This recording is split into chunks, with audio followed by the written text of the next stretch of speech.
Hello.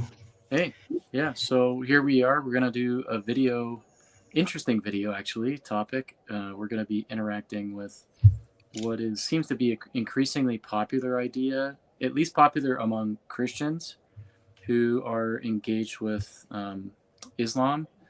As a lot of videos out there on questioning even did Muhammad exist?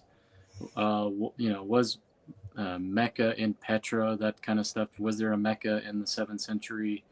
Um, was Islam started off as a heresy about Jesus, and Muhammad actually was not a reference to Muhammad ibn Abdullah, the leader of Islam, the founder of Islam as we know today about Islam, or was it actually Jesus and Muhammad referred to Jesus? As if Muhammad was like a title and may have referred to somebody else and was a Christian heresy. These are kind of very popular ideas. Typically, when we see presentations like by Jay Smith and Robert Spencer, those are probably the most known guys that are out there really putting out a lot of content on this. And we want to interact with those claims, and we're going to look at a few sources and limit us because there's a lot to talk about.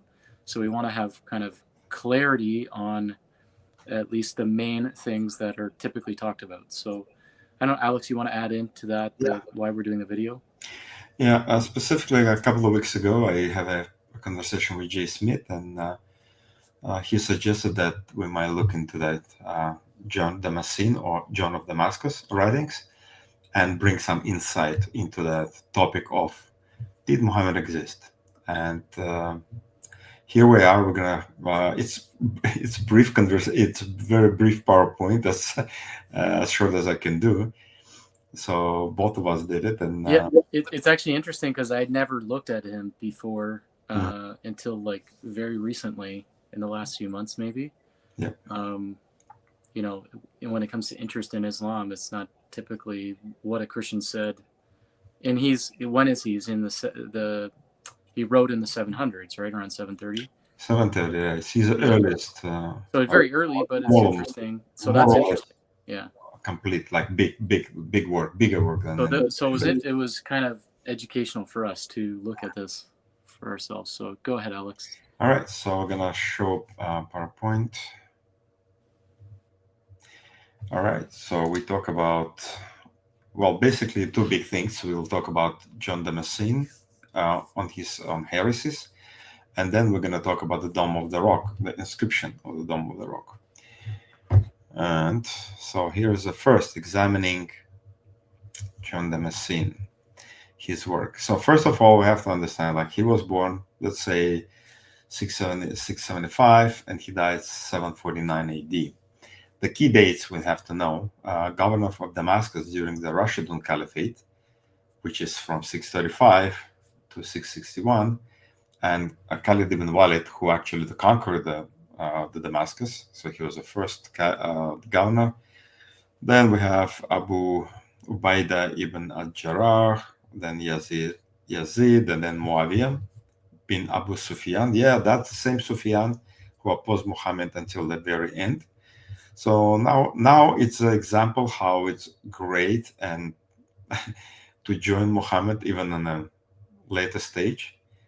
So Muawiyah, the son of Abu Sufyan, became a governor. Then we have also governors of Damascus during Umayyad Caliphates. So Muawiyah first, Yazid, Muawiyah second, Marwan first, and then very important guy, Abd al-Malik ibn Marwan. Okay, so and then also very important date of inscription of the Dome of the Rock. Yeah, we should highlight the fact that it goes at the same time. Yeah. Yeah. So it's all been commissioned by the Abdul Malik, and that's what's important for us, right? So the John Damascene was born 675, so within a reign of Muawiyah the first, and he was 17 or 16 years old when the Dome of the Rock inscription, or when Dome of the Rock was built. Okay, so it happens in his lifetime. So let's go into his book and Heresies, and I'm going to show you basically the screenshots what I took. And that's beginning, right? So the first page. And he said this. This, meaning Saracens or Ishmaelites or Agarenes, used to be idolaters and worship the morning star and Aphrodite. And so down to the time of Heraclius, they were very great idolaters. Then said, from that time, meaning from the time of Heraclius to the present, a false prophet named Muhammad has appeared in their midst. This man, after having chanced upon the Old and New Testament, and likewise, it seems having conversed with an Arian monk, devised his own heresy. Okay, we're going to pause here. It's a lot of information right here we have. First of all, we have to understand, so the Muhammad, as based on the standard Islamic narrative, SIN, or sin, he was born in 610, he died, he started his mission 610, he died 632. The same time, Heraclius became a emperor for 610, and he died at 641. Then here's information about Heraclius. What we're looking at is basically the time of his reign. And when we look at what John Damascenes said, so from that time of Heraclius to the present, a false prophet named Muhammad has appeared in the midst. And the dates are like time of Heraclius, 610 AD, to the present, meaning 730 AD. Muhammad appeared. And according to standard Islamic narrative, Muhammad really appeared as a prophet during this time. So 610, it's perfectly matching time when Byzantine Emperor Heraclius started reigning and Muhammad started talking about his vision through Gabriel, right? So far so good. We see how the matching. So John Damascene is actually telling something based on the history we know. So here's a chart. So we see here Muhammad, he starts his prophetic mission and a green arrow, 610 to 632. Heraclius lived longer and governed longer, 610 to 641. And John Damascene was born at 675. So it's the same century for them, right? For all of them. So here's what we can say clearly, right? John was absolutely sure that Muhammad, and that's how it's inscripted in Greek, existed. Because what he said, prophet named Muhammad has appeared in the midst of Arabs, as we know it, right? Then we have a second thing. It said, John mentioned the time of Muhammad, which is time of Heraclius. It's exactly as standard Islamic narrative or whatever history we devise from it, it's talking, right? The third point, Muhammad started his own heresy, that's important, based on his exposure to the Old Testament, New Testament, and certain Arian monk.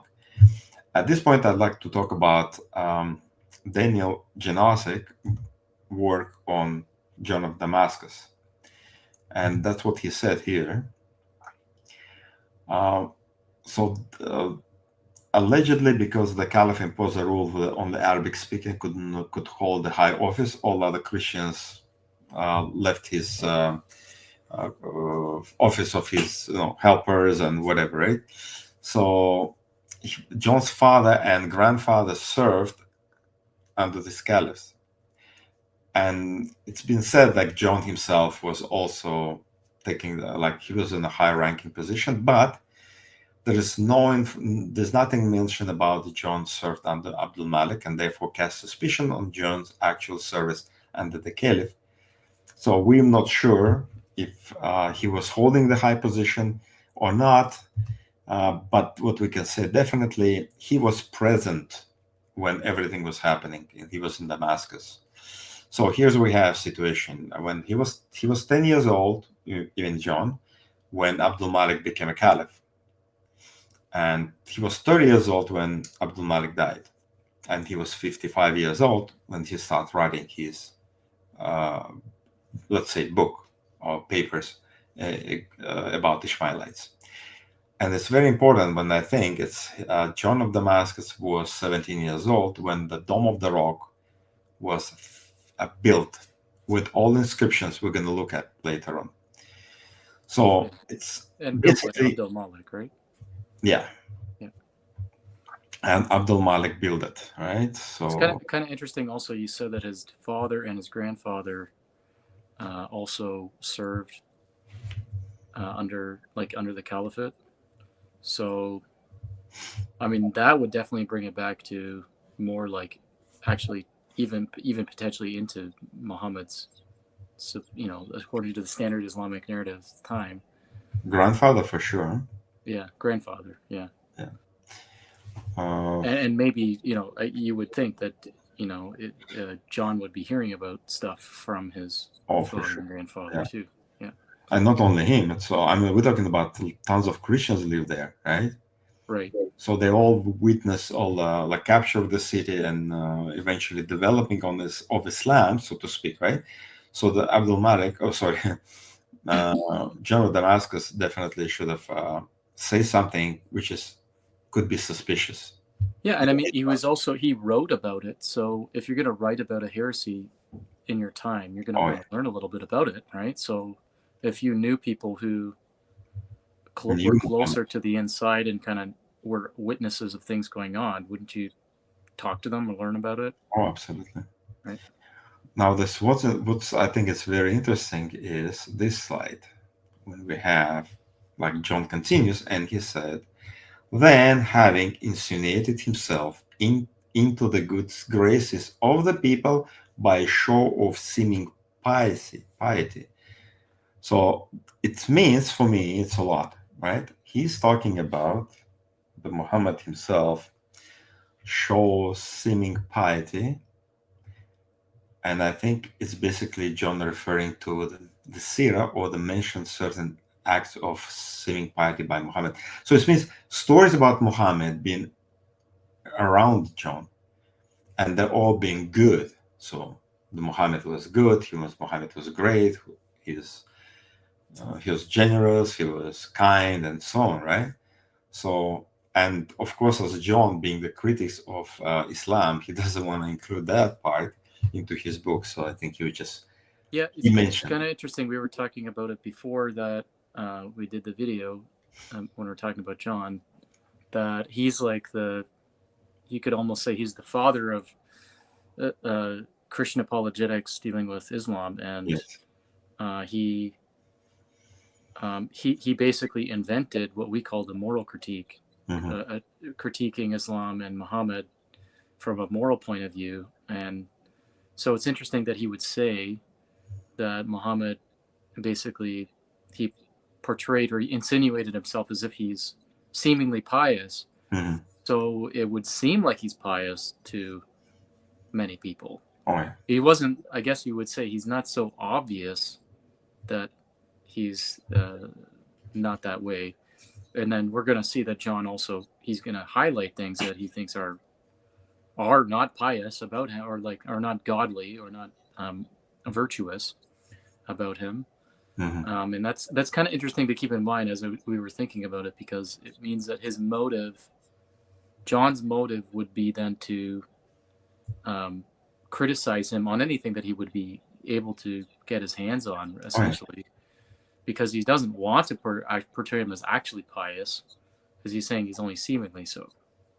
Yeah, he would be probably, in our days, he would have been, making tons of videos and publishing them on YouTube, talking about Muhammad being that, Muhammad did this, and so on, right? So I could almost see like how they could have a dialogue with Christian Prince, having the stream together. You can just see him at Speaker's Corner right now. So. Well, I'm not sure about it.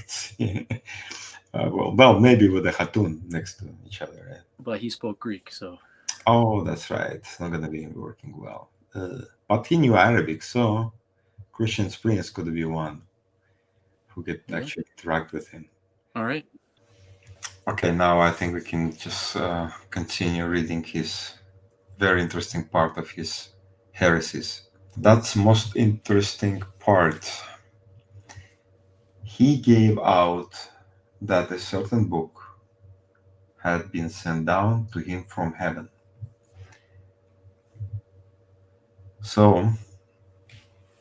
John states that Muhammad claimed to receive a certain book or divine revelation in the form of the book, and that's interesting because we have to look at the Greek to find out what he's talking about.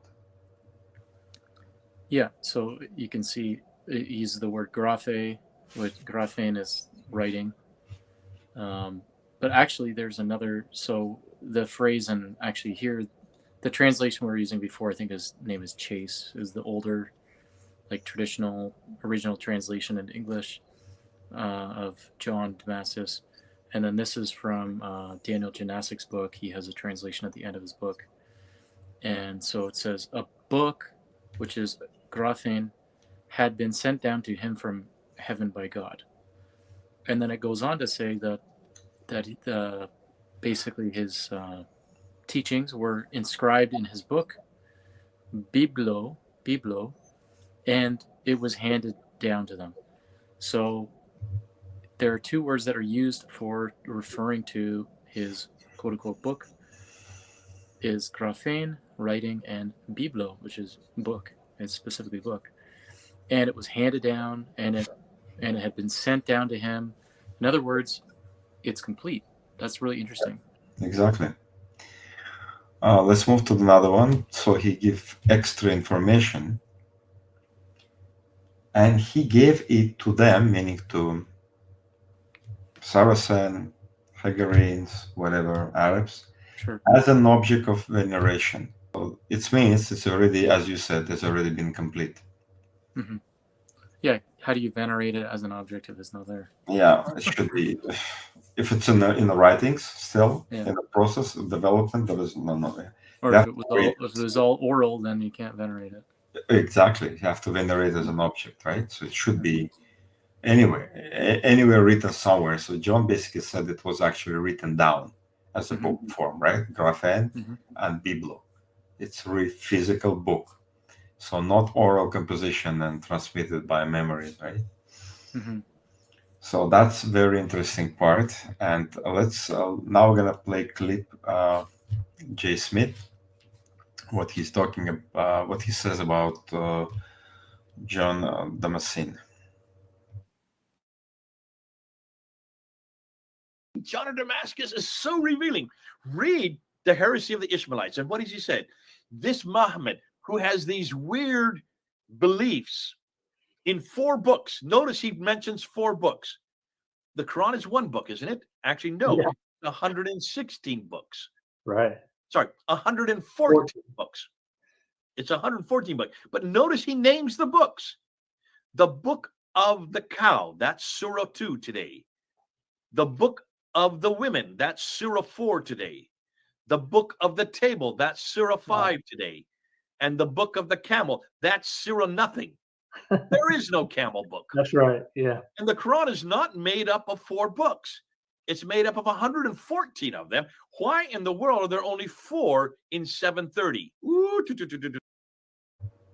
Okay, so that's interesting clip of Jay saying John of Damascus is so revealing. It's full of information. He thinks it's more like confirming his case of the early, like, continuous development of the Quran. And he thinks like it's only 4 surahs, but this time we're complete. And the Surah 4, but the Camel of Allah, we can't even find it in the Quran. Well, it's interesting actually because the way he says it is 4 books, right? That's what Jay is saying. But he's saying that John of Damascus says there's only 4 books. Yeah, and of course these are equivalent to the surahs. Yeah. But I mean that kind of gives you the impression it's like 4 separate books. Documents? Yeah. No, that's clearly what we just read from John of Damascus is there is 1 complete book and it has different things in it. Yeah. So yeah, we're going to unpack more of what he says. Yeah. Now I want to play just the beginning of that clip. I make it short clip. John of Damascus is so revealing.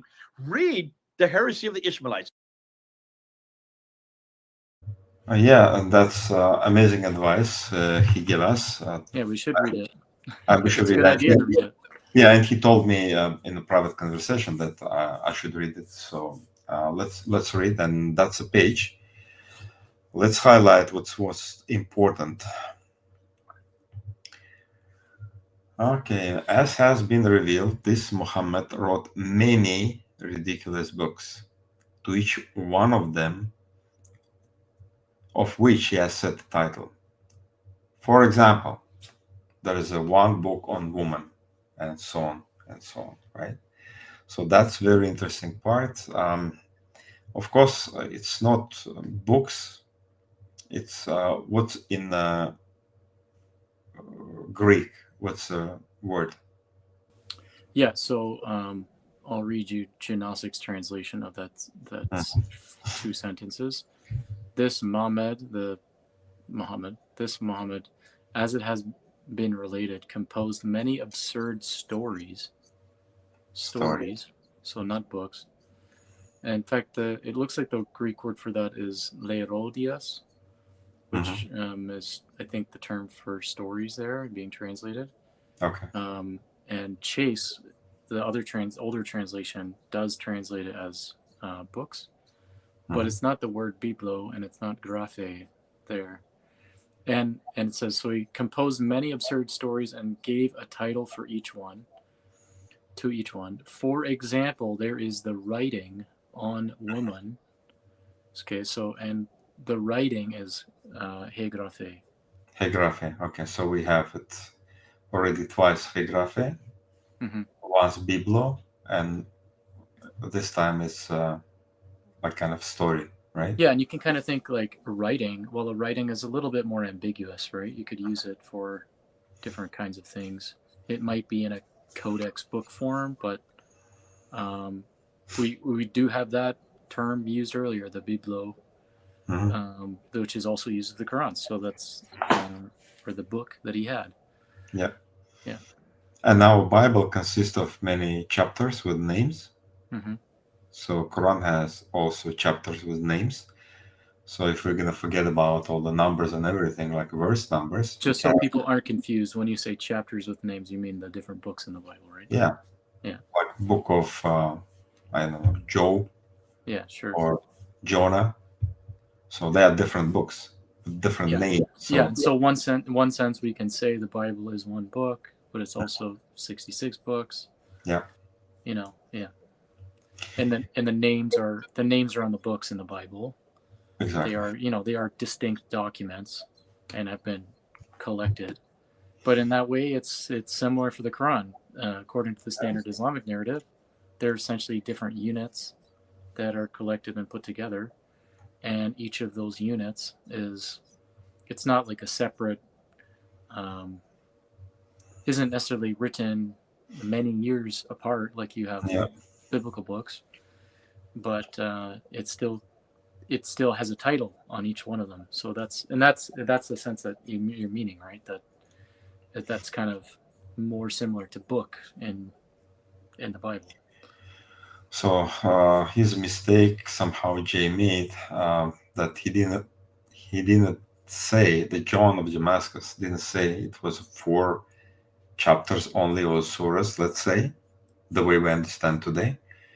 At his time, what he said, well, Muhammad wrote many ridiculous, let's say, books or the stories, and give each one of them name, many.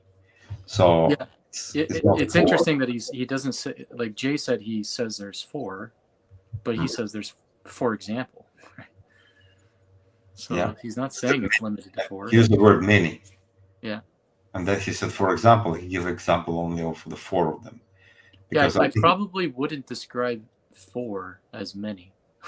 No, for sure not. But I mean, like, it's the way when I look through his look through his on heresies, he's not concerned with Ishmaelites heresy. He's more concerned with other ones. Mhm. So he's not like You're saying the other heresies that he discusses in his larger work on heresies. well, at least he Yeah. includes so many of them, and Heresies of Ishmaelites is such a small thing. One chapter. I think it's the last one that he writes. So it seems like he was not really concerned as we concern now. Well, even at the end of it, he kind of trails off, and he's like almost bored. He doesn't want to finish it. I'm tired of it writing. I don't want to write it down. It's all ridiculous anyway. So forget about it. Yeah.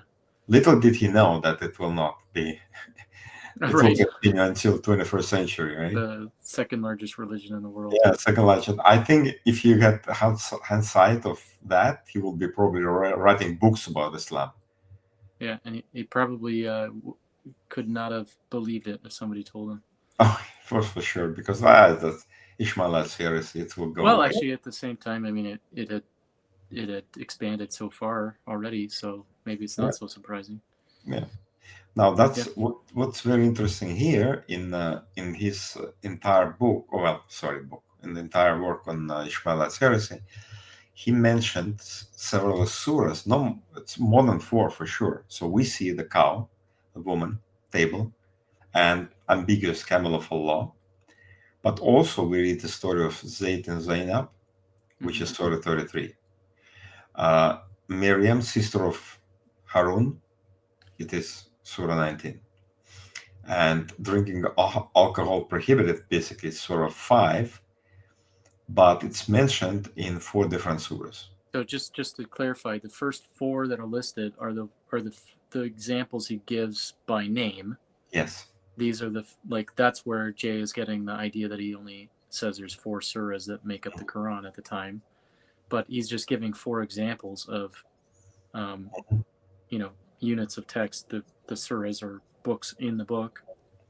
But here we're pointing out is that actually, if you read all of John of Damascus's, section on the heresy of the Ishmaelites, he talks about other things that are not in those 4 surahs that are in other parts of the Quran. And so that's the list here is, especially number 5, 6, and 7, are the surahs that we find these other things in. So, but what I want us to look from a little bit different angle, because first of all, when you talk to a real knowledgeable Muslim, you tell them about Surah 38, for example, right? And it happened to me when I mentioned the name of the surah, and he's kind of, what's that? And then he tried to mention the number, you mean? Because they don't know numbers. Yeah, you said name, but I think you mentioned the number, and he didn't click. Yeah, they know they know the names, not the numbers, and we know the numbers, not the names. Yeah, that's true. So we do it opposite, right? Yeah. So, but what's important is we have to look through. I mean, numbers introduced now. We say it's cow is number 2, right? Because it's in the sequence in the Quran today. But I think to figure out what actually happened, how many surahs were available in the time of John, we should look at chronological order of the Quran. That's made a lot of difference, right? So whatever it says is a revelation order, it's very interesting. And if we put that order of the surah being revealed chronologically, it makes way different picture. You could see it's in the red. So the Surah Cow, which is Surah 2 in the Quran, is not Surah 2. It's been revealed it was 87th Surah which was revealed. So it was 86 surahs before revealed. Right, out of 100. Then it was Surah Cow. Yeah. And as you see, the number 5, Surah 5, which you call it the table, it's actually Surah 112. Right. And how to know if the chronological order is the correct one? It's very simple with the drinking of alcohol. Look at this. So the early surah is not 2, and then 4 and 5 and then 16. No, it's actually 70, which is Surah 16 is number 70, right? So when we highlight not number 16 or 5 as in our Qurans today, but we're going to highlight the number of a chronological number of the surah, all makes sense right away, immediately. So the Surah 16 was the first one to reveal, which is Surah 70, then goes to followed by 87, Surah 92, and 112. So the Surah 5 is 112th Surah. Yeah, it's almost the last. So it means we have only 2 surahs left, and like we could say for sure, John said in the time of John of Damascus, it was 112 surahs minimum, and we have only Surah 9 left. I think pointing this out is the drinking alcohol being prohibited. You're going to talk about the progression, right? Yes, exactly. The abrogation, yeah. Now that's very important for us to understand how Quran was written and why its standard Islamic narrative makes sense because of rules of abrogation, like this one, right? If we abrogate a verse, we cause it or cause it to be forgotten, we replace it with a better or similar one. Mm-hmm. So if you're writing the Quran, let's suppose, okay, Abdul Malik or anybody else give order for somebody to write the Quran. They will write the Quran from get-go, like they sit down and within a year, let's say they wrote the Quran out of blue, right, using different sources. Why they should include verse of abrogation? Yeah, in other words, why? Like, because we see the progression about drinking alcohol. Yeah. What is it? It's permitted in moderation at first, or how does it go? I don't remember. I'm gonna show you now. And eventually full prohibition. I'm gonna show now. So what as we see explanation here done by Muslims. Let me blow up a little bit. So the Quran was revealed over the period of 23 years. New rules were introduced when the believers were ready to accept and apply them. Replacing a ruling with another is called abrogation, naskh.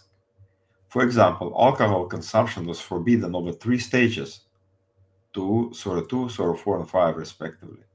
Some of the Prophet's companions said, that's interesting, if drinking has been forbidden from day one, no one would have accepted Islam. So but nevertheless, it's definitely show us that progression, it was not created by the group of people sitting in a room for 1 year.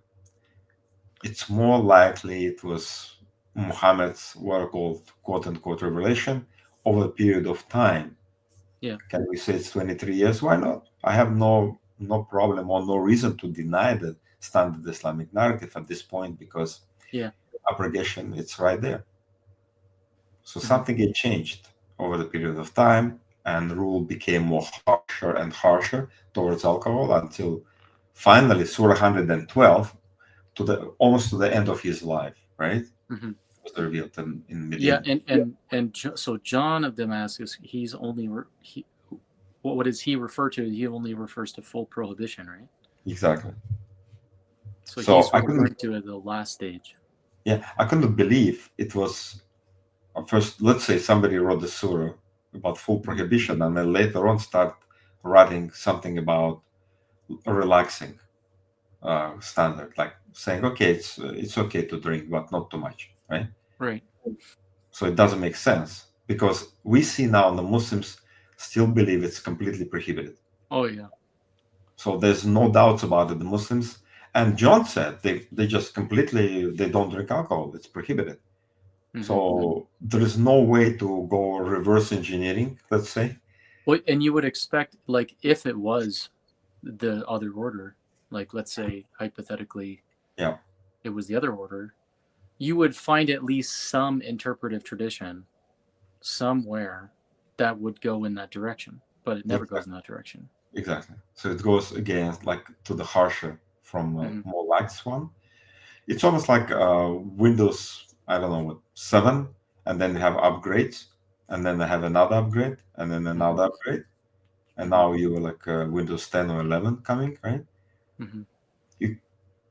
You can think about, like, from Windows 10 go back to 7 or XP. Right. It does make sense. So the Quran is actually the way it's structured in abrogation and the way it's positioned as a chronologically make most sense.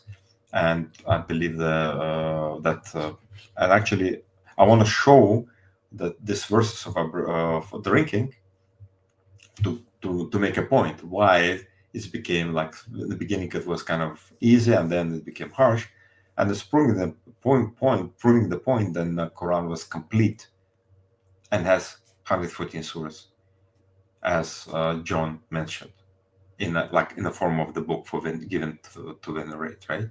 For veneration. So as we see, the number 16, it's so simple. It's basically said, and from the fruits of palm trees and grapevines you derive intoxicants, which is like, okay, neutral. Then we're talking about it. It is great evil in both, meaning intoxicants and gambling, as well as some benefit for people, but the evil overweighed the benefit. Yeah, it's 60-40%. 40% good, 60% bad. And then it going like that. Do not approach prayer while intoxicated. So don't come near drunk. And finally, intoxicants, gambling, idols, and drawing lots for decisions are all evil in Satan's handiworks. That's it.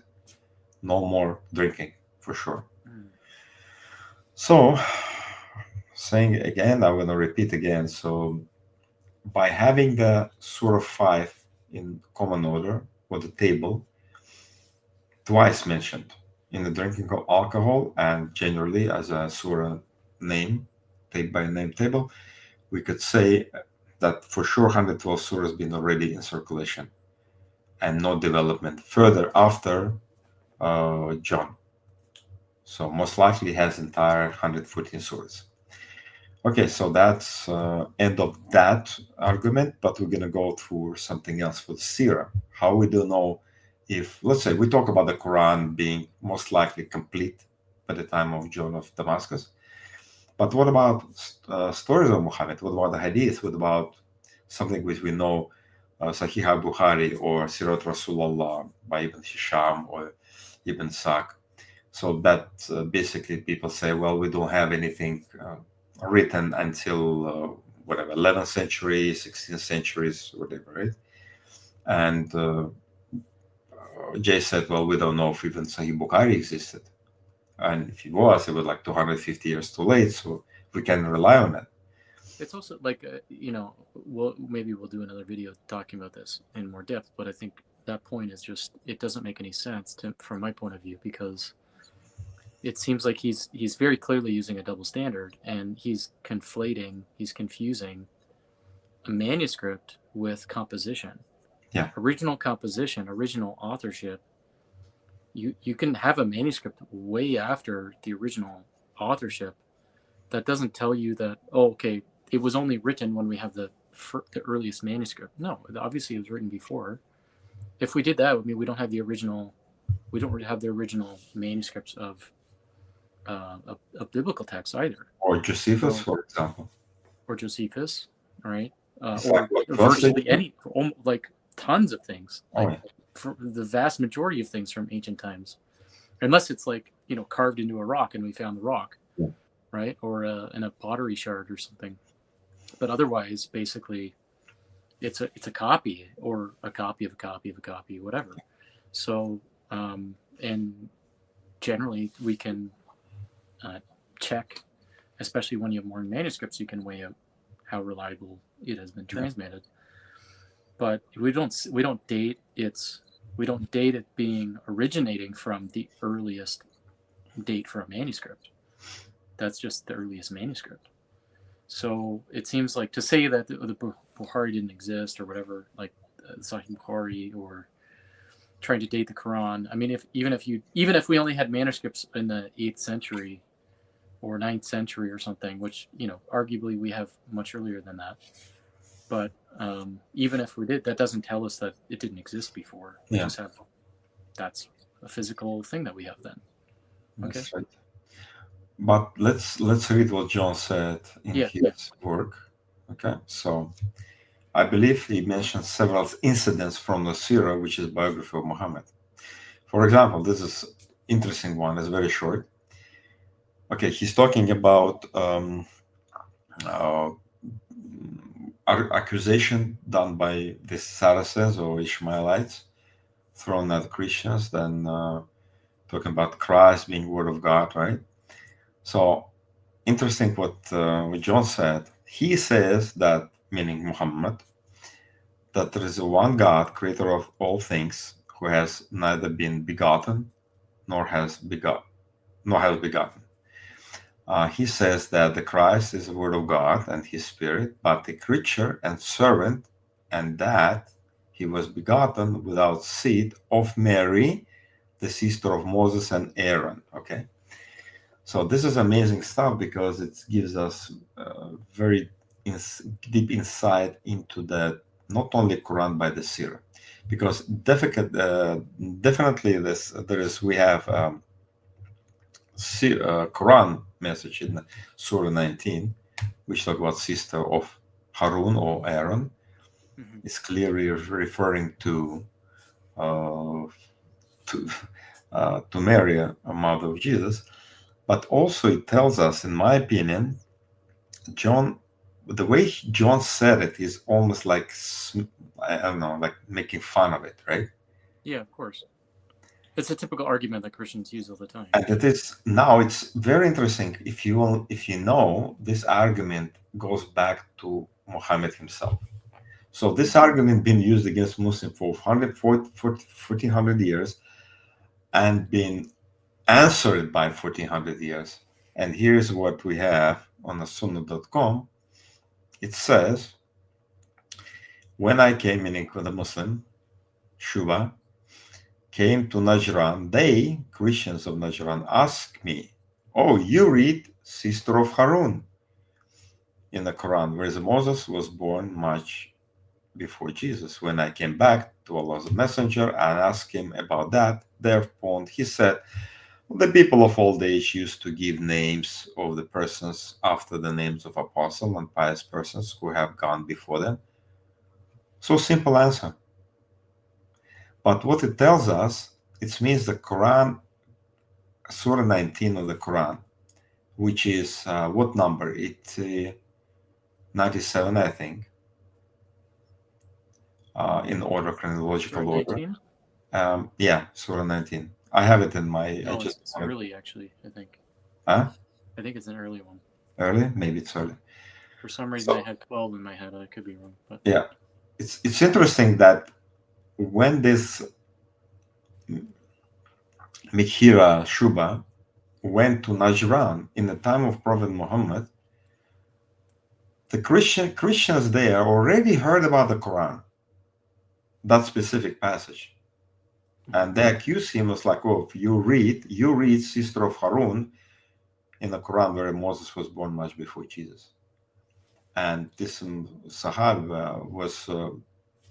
was kind of, puzzled. He doesn't know how to answer. So he came back to Medina and asked Muhammad, what should I say? And Muhammad said, oh, don't worry, it's just a name. Like you can be called, I don't know, we could call each other brothers of Joshua, for example, right? So it's a big deal. So that's what he gave explanation.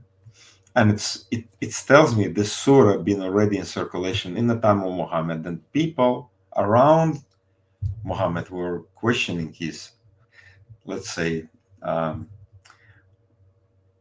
informed he was in the real biblical stories. And definitely I could say that he made a mistake, Muhammad, but he didn't know. He realized it and he tried to cover up. That's my assumption. And it's based on other mistakes he made in the Quran, which not many Christians and Muslims are discussing, as we do in our methodology, right? So therefore, based on other mistakes, definitely I could see he made a mistake in Mary to be his sister of Moses and Aaron, and the mother of Isa al-Masih, Jesus in that case. yeah, Surah Maryam, I just looked it up, is number 44. 44, thank you. So it's still number 44. I mean, it's like 1/3 of the Quran. Mm-hmm. Now I have another story, which is way more bigger and better. Zayd and Zainab, all the stories abused, I think, by so many Christians, like mocking Muhammad. Yeah, you can see in actually all these examples, these are like the typical arguments that Christians end up using. Mm-hmm. So in a way, and I think he's been called it. He's like the father of Christian apologetics for Islam, on Islam. But it's more like mockeries. Yeah, and it's all stuff that we would say is pretty bad. So yeah. But he was a pioneer in that. So yeah. So what I'd like to talk about it's like he's talking about, like, I'm not going to go into details here and read everything, but he's talking about Muhammad has a Zayd, has a beautiful wife, and Muhammad married the wife of that guy after he divorced him. So we find that passage in the Surah 33. And we have like from verse 37 to, let's say, 38 talking about that incident. But he said in his writing, John, he gave more details, which you can't see in the Quran. And the funny part is he was so happy to talk about it, to expose Muhammad. He actually said, rather to tell from the story from all the beginning, he said to him, and goes on, right? So yeah, he starts telling it, and he didn't tell enough, so he wants to retell it again. Yeah, he wants to retell. He said, wait a minute, but there is more stuff in that, more damaging stuff again about Muhammad. And of course, since we don't have it in the Quran, except that in the passage from Surah 33, we have it a lot in the Hadith or in the Sirah. Yeah. And let's say, but what's interesting is, it's said here that after he had taken her and committed adultery with her, he made this law. And let's read what John is quoting here. Let him who will put away his wife, and if, after having put her away, he should return to her, let another marry her. For it is not lawful to take her unless she have been married to and by another. Furthermore, it is a brother. If a brother puts away his wife, let his brother marry her, should he so wish. So this is a very interesting point, because we see the sequence of the surahs. John said after he committed adultery with this, well, he didn't call her by name, but we know it's Zainab from the Surah. Right. He said he created a law to saying, like, you can, if you divorce, you cannot remarry her next day. She has to be married to somebody else, and then a few months later, if she's not pregnant, you can take her back. Right. But it's okay if Surah 33 is talking about story of Zayd. Right after that, in that segment, it doesn't say anything about that incident when not incident, the law which John is talking about. He said right after he slept with her, he made the law. Well, it's not. When we look at the chart here on the page, right? So it said, and the Surah 2, which is 87, right. Your wives are like farmland for you. Then later on it said, it is not lawful for him to remarry her until after she has married another man and then is divorced. So 87 happened before Surah 33, which is Surah 90. And Surah 90 is talking about Zayd. And what it said here, it said, do not, on the beginning, in the verse 4, right at the beginning of the surah, it's actually talking about, nor does he, Allah, regards your adopted children as your real children. And that said, let your adopted children keep their family names. Here's the problem. If we know from Asirat Rasulullah, and from Hadith definitely, right, that Zayd was adopted son of Prophet Muhammad. His original name was Zayd ibn Haritha, but Muslims said they didn't know that. Most of the Muslims who joined Muhammad later on, they only knew Zayd ibn Muhammad. And then Surah 90, which is 33, and the chronological order 90, came in because of very strange accident.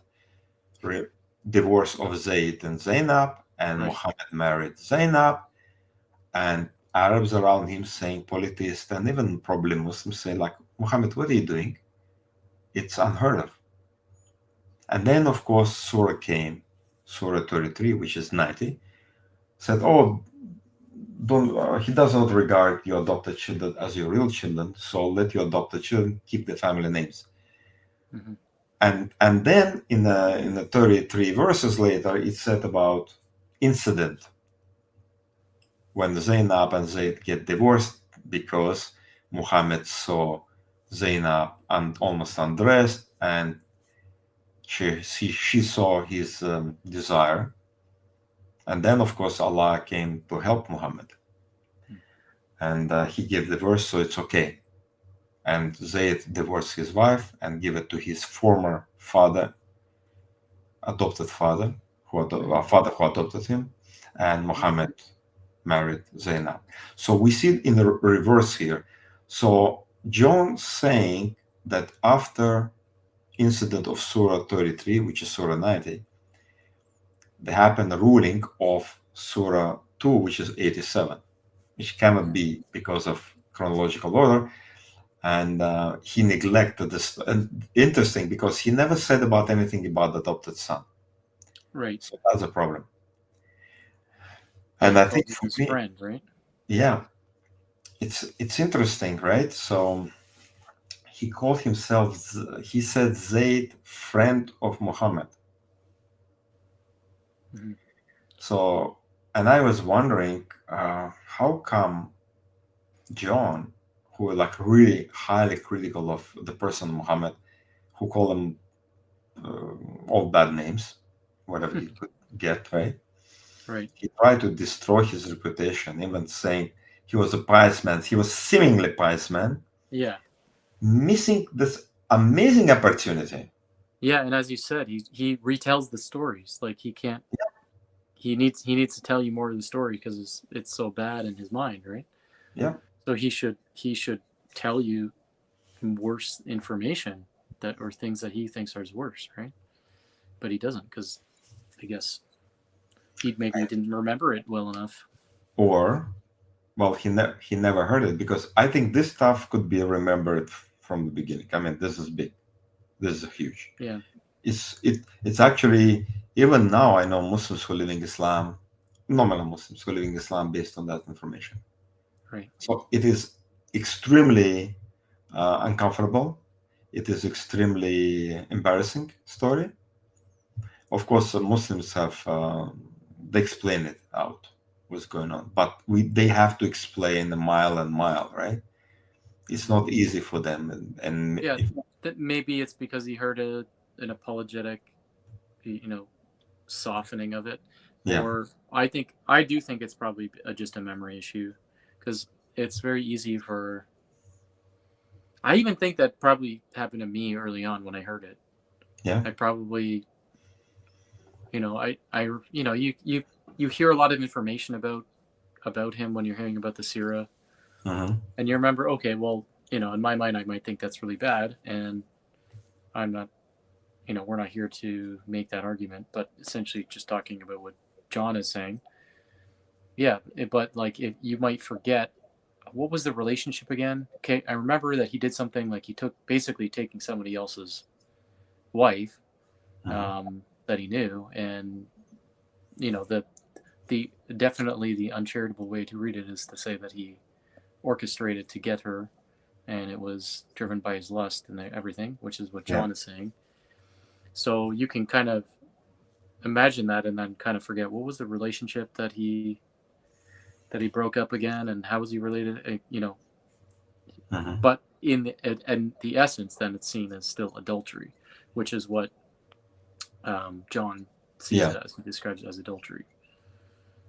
But I was wondering, because if I could read the story in isolation and I could forget details, or I didn't pay attention. But John was not in a monastery by himself somewhere, right? Well, what it tells me though is he probably didn't have, when he was writing the Heresy of the Ishmaelites, he probably didn't have an direct access to a copy of the Quran. Or to the stories of other people who are not telling them story around him. It should be other Right. Christians should be going after that, right? So yeah, if it's based on fallible memory, then he's trying to remember what he had heard before. Yeah, it's kind of interesting. It's really for me it's very puzzling. Like why he's not calling him a son and adopted son, which is like obvious. Especially when you read the Quran, you can see clearly it's about like adoption, right? Right away, it's you're for like adopted son. You can take your ex-wife of your adopted son. Well, I would say definitely you're not going to do it in the other direction. Like the original is not going to be a friend, and then you turn it into an adopted son. Yeah, like I couldn't believe if it's not real, right? I couldn't believe any Muslim will say, "Hey, you know what? Let's make it a verse for Muhammad, for our beloved Prophet." Right. I mean, like. I could see its cover up, which make more sense, rather than. So I don't think the Quran or Sirah that particular. And there's other things that John says about other things, like other things he talks about that he doesn't get accurate. So, Yeah, so that's why I said like he will be probably just keep going after Zayd, like for pages writing and mocking Muhammad like with all his might, right? But what it tells me, the Quran came as a result of a certain event. So that's what I'm trying to tell. And I think Sirah could not be written hundreds and thousands, let's say hundreds of years after time of John of Damascus. Well, or at least not, it has to be around orally at least, right? Yeah. The information has to be around. Otherwise, because and the standard Islamic narrative is that it's situational, and I would say it obviously is, because all throughout the Quran is like responding to situations. And typically when you're reading the Quran, I mean, what is the complaint of every Christian who reads the Quran? There's no context. Yeah. Right. And it's assuming that you know the context, but it doesn't provide it. Yeah. Right. And so you can't understand what it's saying, because it's like, oh, something happened. Oh, Muhammad gets a revelation to address the circumstances, and you don't know anything about the circumstances. You're just getting the revelation. So yeah, in that sense, the Sirah, or the biographical reality, has to be there. It like the Quran presupposes it. Exactly. Yeah. So that's what I try to drive it argument home. Then there is no way for John to have, let's say, few surahs of the Quran and then no story of Muhammad ever circulated at that time. No, it was definitely. Yep. So that's why I'm putting this problems with John quotation, because he made he basically said like the law of remarriage is recorded in Surah 87 chronologically, but story of Zayd happened in Surah 90 chronologically, 3 surahs later. And also there's another one.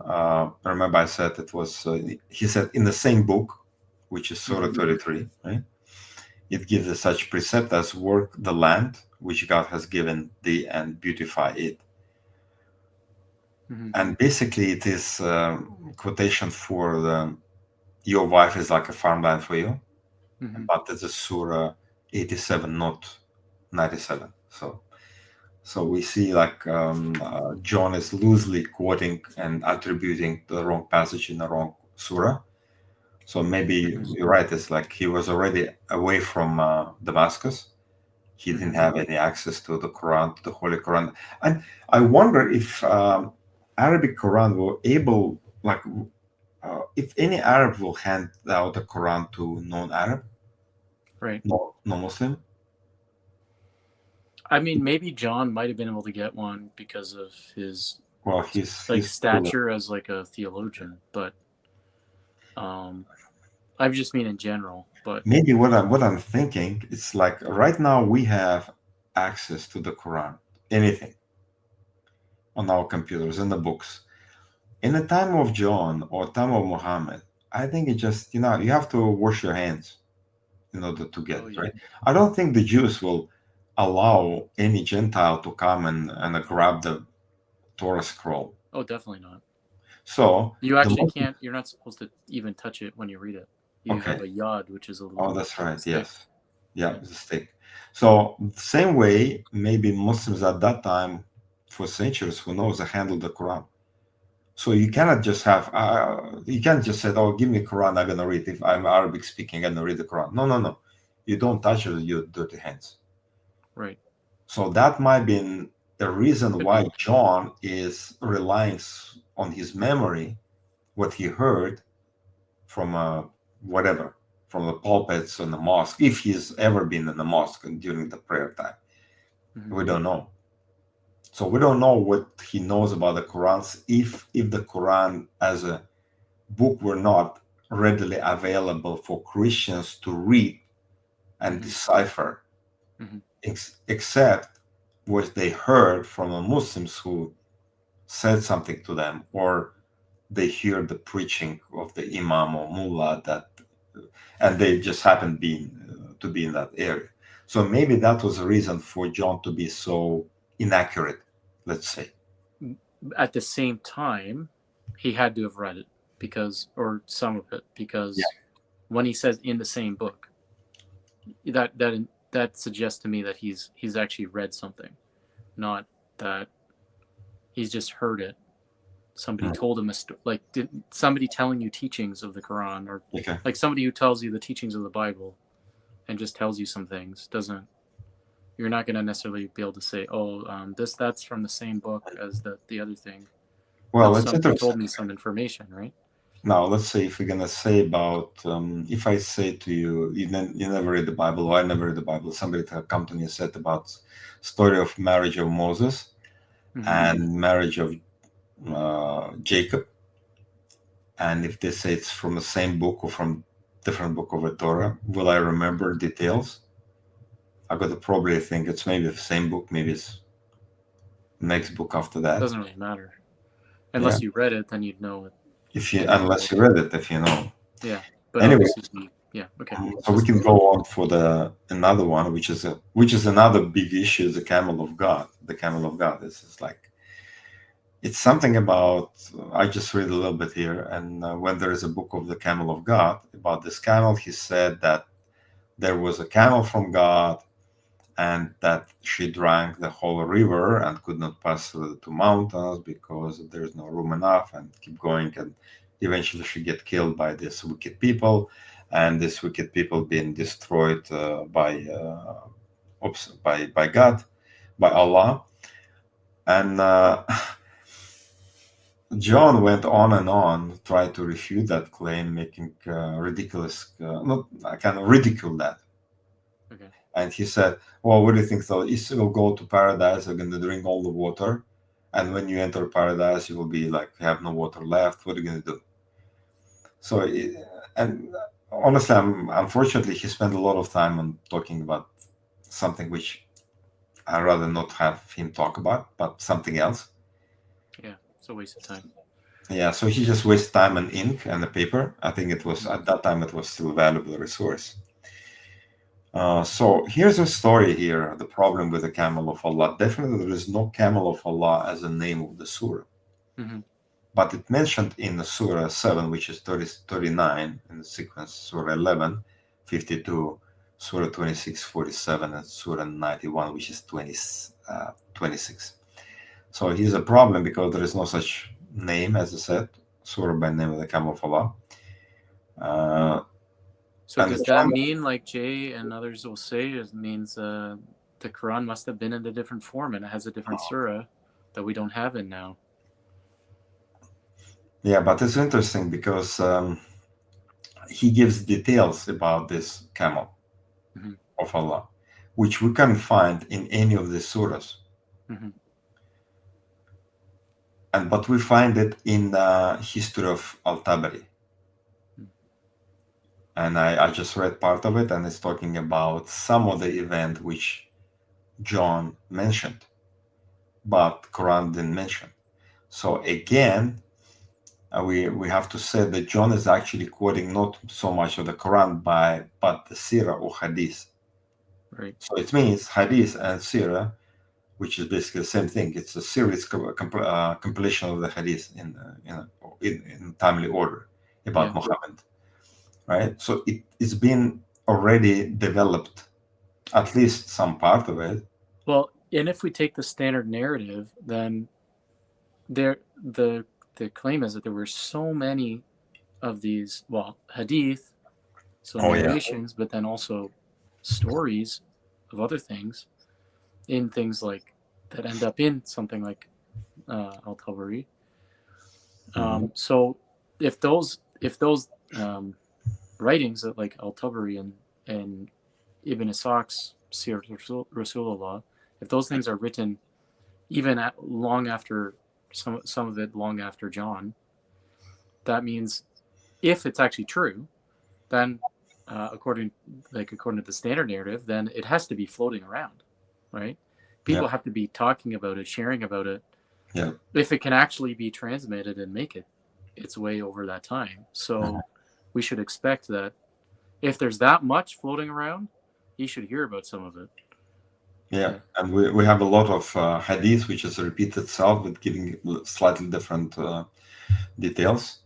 So, and definitely the camel that's killed by the evildoers or whatever, that is in the Quran for sure. Yeah, it is in the Quran, sure. Yeah. Okay. Now again, I have to say again, I'm so sorry. Then John wrote lengthy rebuttal on that story. I wish he used something. He was writing something else. Oh, another thing we didn't mention is that we have found that some are making claims, at least, and not something that we have studied enough to make an assessment really, but some are claiming that there have been changes to the names of the surah over time. Yeah. So it could very well be that there may have been one that was called that. I heard that Surah 91 in regular order of the Quran, it's a surah named Sun. When it's very short and it's mentioned primarily, it's talking about the camel of Allah. And I heard that surah was named the camel of Allah before. Oh, okay. So you even have that as a specific example. Yeah, but I tried to find out and I could not verify. So that's why I'm not making claim. Right. But it still does stand to reason that the possible explanation for sure. The possible explanation, yeah. Now, okay, so let's go for the conclusion, at least for now. So John did not read the Quran by himself. That's one thing. Or he forgot details by the time he wrote these heresies. Unfortunately, we cannot trust his accuracy in his representation of the Quran and the Sirah. So basically, when I talked to other Christians about the matter, I said, look, it seems like we know more about the Quran and the Hadith than John knew. Or at least he expressed himself in the pages of his writing, right? So he talked about so little things. But definitely he's very important for us to see historically what was there. And we'll look at the small details and we can make conclusion based on that small details he mentions, right? So now what we can say for sure is that John certainly believed in one, Muhammad existed as a false prophet during the reign of Heraclius as emperor. Okay, that's number one. He believed that 100%. And that puts him right in the standard Islamic narrative time. So yeah. Second, Muhammad has a complete book and gave it to his people for veneration. So the Quran was complete before Muhammad died. That's what he said. Then John said he gave a book to venerate for veneration. Well, if he's dead, he couldn't give a book to anybody. He couldn't do anything, right? So that naturally. So the book was complete. The Quran was complete in the mind of John, and he quote Surah 5, which is 112th Surah of the Quran chronologically. Out of 114, for sure, it's 112 already have been in circulation. And the third one, Muhammad was acting as if he were a pious man. That was John believed, right? In order to fool people around him. This implies that there were many stories about Muhammad during John's time, which is 675 and 749 AD. John thought he knew them well enough to evaluate them. The only negative criticism of Muhammad's morality pertained to his story of Zayd and Muhammad's teaching on marriage and sexuality. If he had known of others, he would have mentioned it. John never attributed any violence to him at all. We cannot read anything about Muhammad killed this or give order to kill that, or Quran said about killing. Yeah, to be honest, I found that very surprising. Yeah, it is surprising. that he would not mention anything about that. And this is like, we're talking about, he was born in a city which already been, let's say, quote unquote, occupied by the Arabs. Right, yeah. So he should have said, well, it was actually the battles around him. Like, we know history of Arab conquest on the Middle East, right? So it's all bloody, and it should be somehow reflected in his arguments against Muhammad, but he didn't do anything. So it's kind of interesting. All right, let's go for the summary. So summary of John's focus. So what he was focusing on. He criticized Muhammad's moral character based on the seerah, which is biographical information he has access to. Okay, so he believed the seerah was like Muhammad was a real person, and a real person has a story behind him or around him, right? So he criticized some of the stories around him.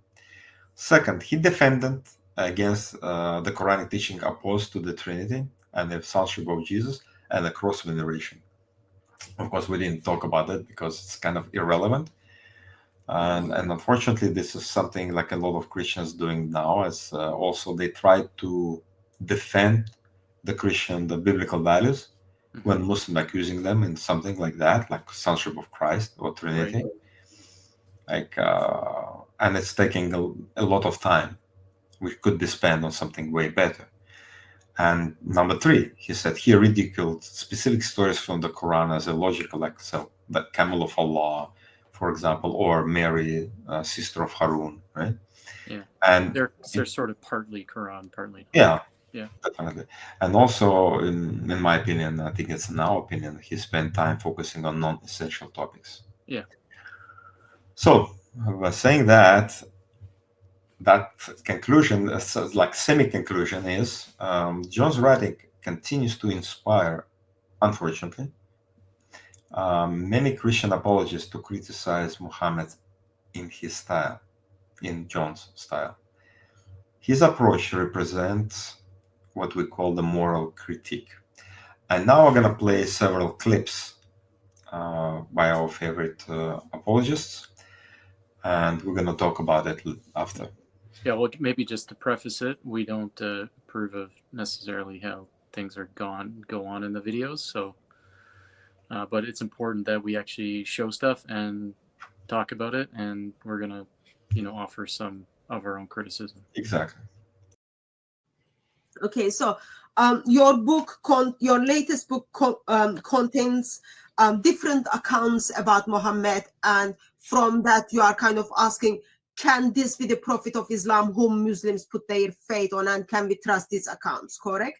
Yes, I show all through the book that there are different versions of the stories with which many people are familiar now.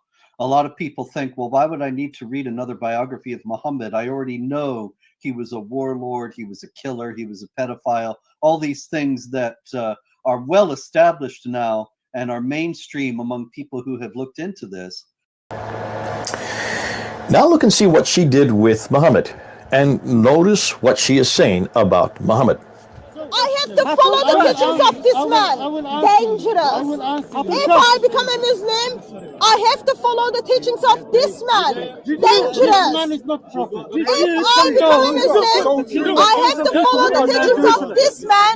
Dangerous. If I become a Muslim, I have to follow this book. Dangerous. And this book. Dangerous. So Hatun has dared to cross the line because she has dared to hold up these caricatures of Muhammad and dared to ask the question, look at this man, look at this book, and see what it does to you. And then she applies it, and she gives the application, and she talks about these many women who have been raped and molested there in the UK. Here's what she says. Okay, to go and have sex with the children, and in England they have done that to approximately 300,000 white girls because what their prophet did, and now they're criticizing Christian faith. Do you see the hypocrisy? That's called the religion of Islam. That is called the religion of Islam. So she has gone to the Quran, she has gone to Muhammad, which is something we are asked to do. This is something I taught her to do. This is something we have been doing. We used to do this. We've been doing it for years now. We always go to the Quran. We always go to Muhammad. We always go to Allah. And then we give some application, usually in the traditions, to support what we're saying. We always source what we say. And she sourced what she said as well. Look and see where she sourced it. Here we go. I am offended when your ideology calls me versatile creatures. I am offended when your ideology calls me to be abused because of my dress code. I am offended when your ideology tells me I should be killed because of my belief. متفضلة. And Allah, He sent wind. Look, Allah is working for Muhammad. Allah is working for Muhammad. Allah, He sent wind, and the curtain is left, and she was متفضلة, which means she is almost wearing nothing. في منزلها, so she is at home, you know. And then فرأى زينب فوقعت في نفسه. So he saw Zainab and he wanted her. And not only that, فوقع في نفس زينب أنها وقعت في نفس النبي. So Zainab, she noticed too that Muhammad, he wanted her. I think I read a similar thing in the Quran as well, but it wasn't in details. Yeah, this is the interpretation of the verse, my friend, where it says Allah, He says to him, Allah saying to him, are you going to hide your, you know, what Allah, He made it like clear for you that you want her? Look, it says here, وقال ابن عباس وتخفي في نفسك الحب لها. This is the meaning of the verse. Why you are hiding? Look at the hypocrite. The guy, he went to Muhammad telling him, let me divorce her. Muhammad, he says, why you want to divorce her? A second ago he was flirting with his wife. Yeah, you know, unbelievable. Yeah. So come on, Ahmad, you know, it's time. It's time, my friend. I mean, you are I can tell you are coming from a good family. You are not that trashy to accept such a man to be a prophet for you.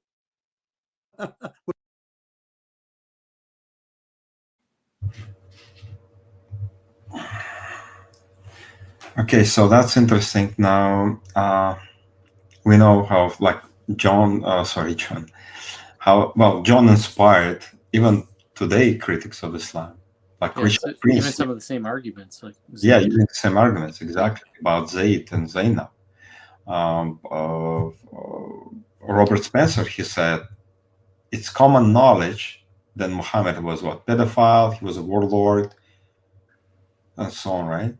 So it's common knowledge now. So and who said it first? John of Damascus. And also we have Hatun and J. Smith talking about it, that they he used to actually use a moral argument for about 30 years to preach gospel.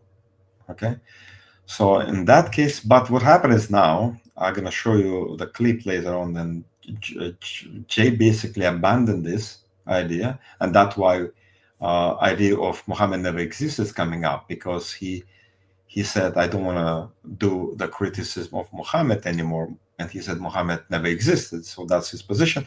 So by saying that, John basically dismantling this part.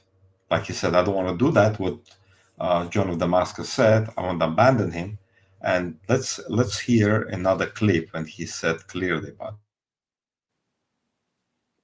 So that's why I'm saying this is actually the easiest type of polemics. Now, that's why there are two kinds of polemics, and you are correct. The polemics that David Wood likes to do is attacking the character of Muhammad, looking at his sexual proclivities, looking and see how irrelevant he is for the 21st century. And I agree, there's an enormous amount of need for that. Right. I don't do that anymore. I used to do that for 30 years. I've stopped doing that because I'm not getting many converts that way. I'm not even getting many discussions. I'm just getting a lot of angers and a lot of strikes. I used to get a lot of strikes on my YouTube channel. I'm now moved over here, and I said, hold on a minute. Why waste my time confronting someone that didn't even exist? Let's talk about his existence, but let's demand of everybody who's going to engage with me, especially Muslims, that they only use evidence from the century this man lived.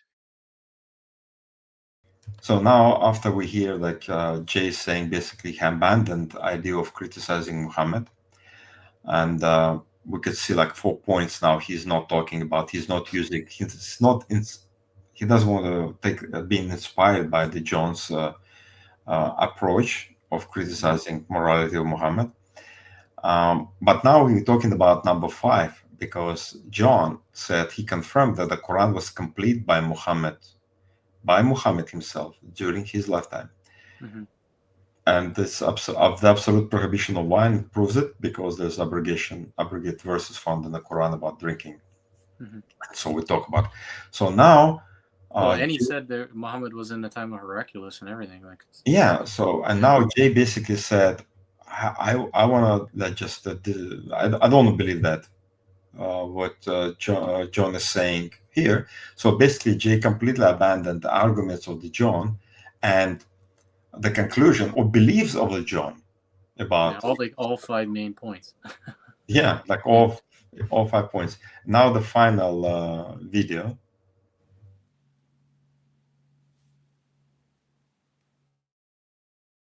John of Damascus is so revealing. Read the heresy of the Ishmaelites. Right. So that was his suggestion, and we read his this heresy of Ishmaelites, and we could see like the John is not helping with historical critiques of existence of Muhammad. It's opposite. Whatever we saw from his work, it's basically he proves that Muhammad existed, and he himself believed in that. Right. Yep. So here's now we're moving to another part of argument, which about Muhammad, the name, and we're going to listen what Jay said with Mel, what they talk about this name Muhammad.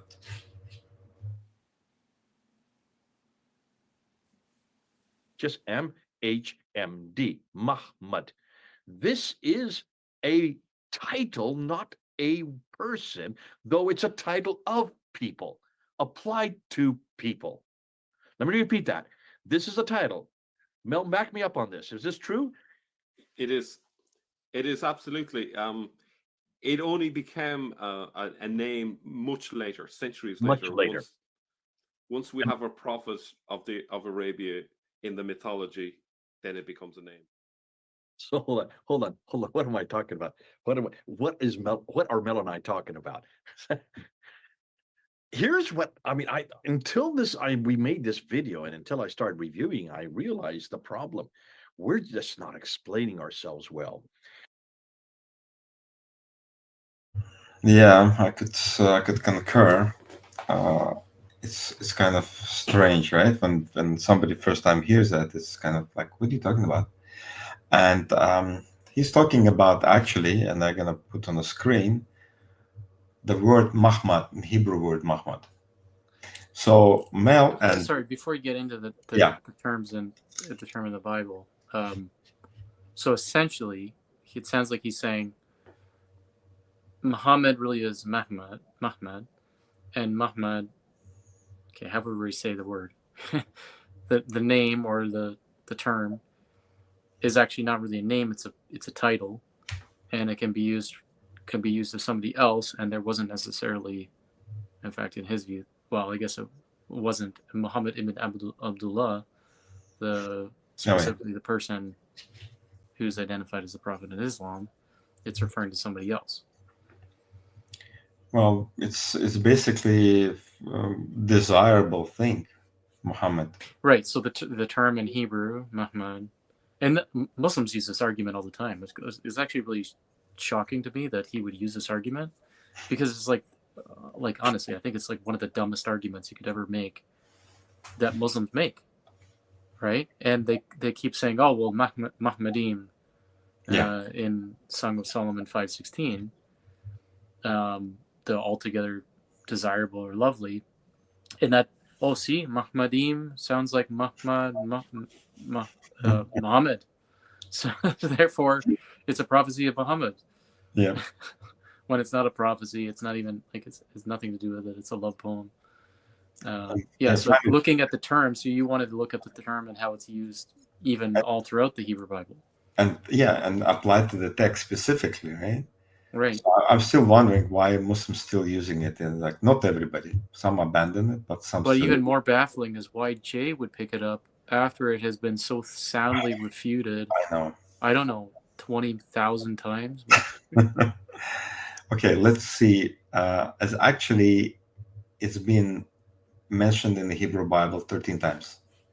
Okay, so Okay. that. Okay, let me blow up a little bit so you can see better. So and Next now time I should do this in my logo software because this is better than this. But yeah, go ahead. So I just highlight word Mahmadim. Yeah. So you can see green, blue, and yellow. So the yellow is only placed in the Song of Solomon 5:16. The altogether, like his mouth is most sweet, and he is altogether desirable. Yeah, it's funny that Muslims say, "Oh, it's about Muhammad." Yeah, it's about loving, like two lovers, and they have a love song, right? Yeah. Then we have in the green, majority in green, and it's talking about the treasures, delight, which is something like precious to you, like think. Okay. An object, yeah. An object. Yeah. And blue is basically it's kind of object, but it is the kids, referring to kids. So I have this, right? So I have 8 times it's referred Muhammad in Old Testament as a precious, desirable thing.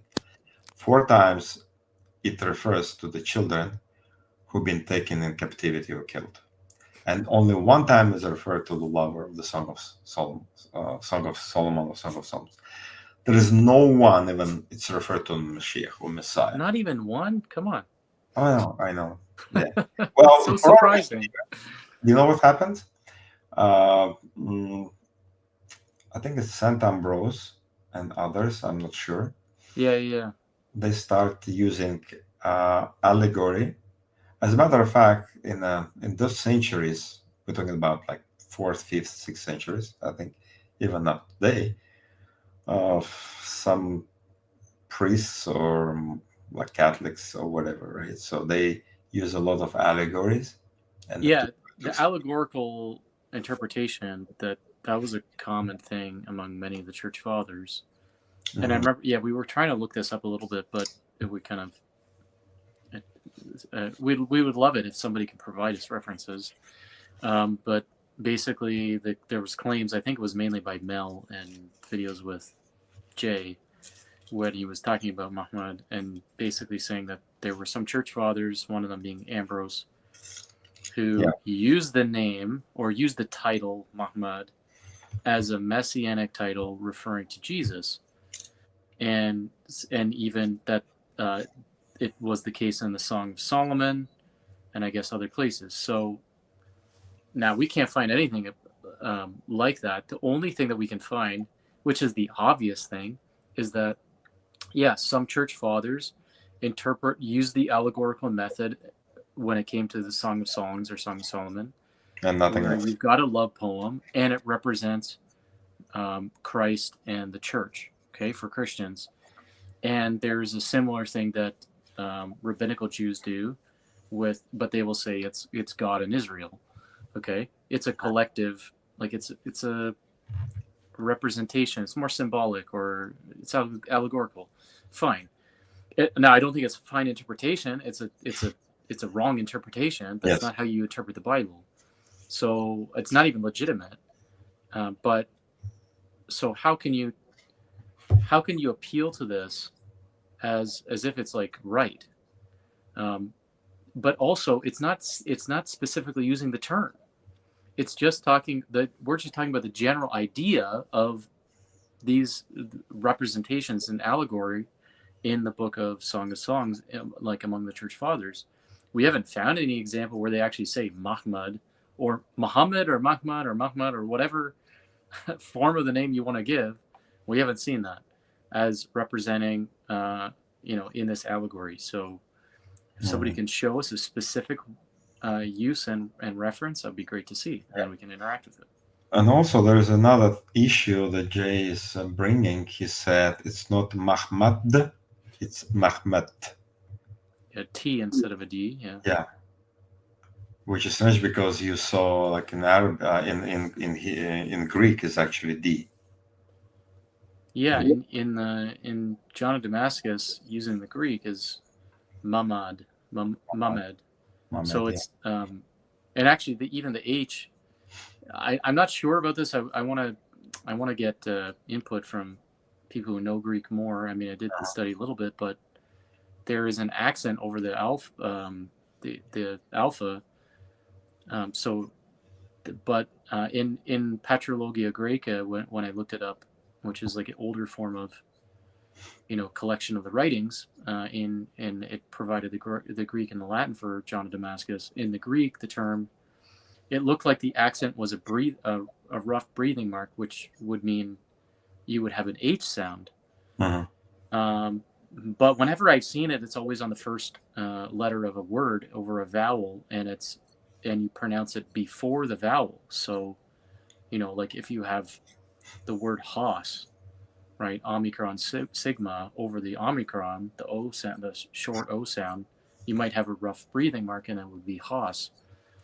But so then, what is it when you have a mu and an alpha and a mu? Essentially, it's MAM with an accent over the A, which if it's a rough breathing mark, then it would be Muhammad. It's like, so it sounds more like Muhammad than it does Mahmed. So you'd have to pronounce the H after the alpha. Now that could be the case, and I just might not know. But what's interesting was when we looked it up in Daniel Janasik's work, the Patrologia Graeca version of the text was like, it was a facsimile that's blurred, so I couldn't make out the accents that well. But in his work, he provides it at the end. It's very clear, and it doesn't have a rough breathing mark. It's just like a regular accent. So it would just be MAM, not MAHM. Mamad. Let alone it's a it's a delta, not a T. tau or theta. So it's a D, not a T. Yeah, and an argument could be derived, like if John somehow mentioned T, like Mahmet, instead of Mahmad, then he means someone else who's not found in scripture at all. I mean, Mahmadim and D at the end, we find. Honestly, to me, it doesn't mean much at all, because we're talking about a different language now. We're talking about Greek, and it's similar in the Latin as well, but it's like we're not talking about Arabic, so easily somebody could, mess up the representation of the sounds in a different language. We have that in biblical names all the time in English. Yeah. But what we basically said, well, it's let's say Mahmad, it's not Mahmed, and if Mahmadim is found in the Bible as desirable, what's Mahmed? We can find that in the Bible. There's no Hebrew word with Mahmed.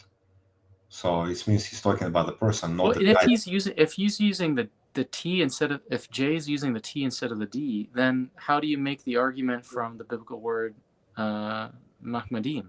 Exactly. No way. As a it's a different word. As a Dalit, which is the D. So it doesn't work there either, and it's just not there. Okay. It's double proof that it's not there. And okay, now we're going to talk about the Kaaba, because it's interesting. John mentioned the Kaaba, and it's very important. Yeah, it is important. So, and before we'll read the John insight about it, I want to show you a few info from Quranic Geography by Dan Gibson. So he said basically he began to study early mosque, and we know he made the claim that original Mecca was in Petra, based on the direction of the Qibla. He find in ruins of ancient mosque, and even the mosque is still been used. And it's interesting because he was keep talking about it, and he said that's in you could see how the Qibla's direction he point and his book, and they all look like point to Petra, but there is no consensus about that among Christians, apologists, and scholars as well. But what's important is a table of dates, which is very important. I'm going to show you all the screenshots. So it starts with 683, and it keep going, very detailed, right, until 684. And it means by this time, John was already dead. 784. You said. Oh, sorry, 784, yeah. So what we're looking at is the beginning of the chart. So date 683. Abdullah ibn Zubayr declares himself as the caliph in the holy city of Mecca. Right? It was a blockade of Yazid sent the troops to reclaim Mecca from these guys, but he died and army moved out. And what is said in the comment here, in that day, the Kaaba damaged by the ballistic stones, the well and roof burned with fire, the walls are demolished, and Zubair placed the black stone on silk in a temporary stand. So this is a very interesting point. Like Kaaba was before like available to people to worship around, right? And then it was, and 683 it was destroyed, at least full or partially destroyed. Then 684 we have a Marwan the First became a caliph. And we're talking about Mecca, right? According to Gibson. Yeah, according to Gibson. Or are we Gibson. talking about Petra? Well, that's, we talk about Mecca, which could be in the Petra. That's, he claims it is actually in the Petra, but it's regardless where it is. It's not where I think now the, like Jay saying it's came from Jerusalem. Well, the Petra is not Jerusalem, and Mecca definitely is not Jerusalem. So regardless of it's Petra or Mecca, it's still not Jerusalem. But what he said here, the Marwan the First became a caliph, and then Abdul Malik became caliph at 685 basically.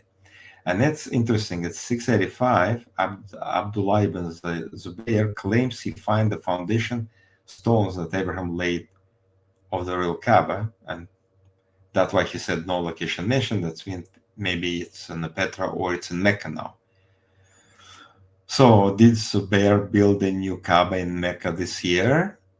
Now that's a question. Basically, it's 685. It's a year when Dan Gibson thinks the first time Mecca was built in the place when we know about, like modern day Mecca, and they built the Kaaba there. So they moved the whatever black stone from Petra into the Mecca, far away from. This makes no sense, because if it 2 years before it was destroyed or whatever, yeah, and they're rebuilding it, so within 2 years they're rebuilding it.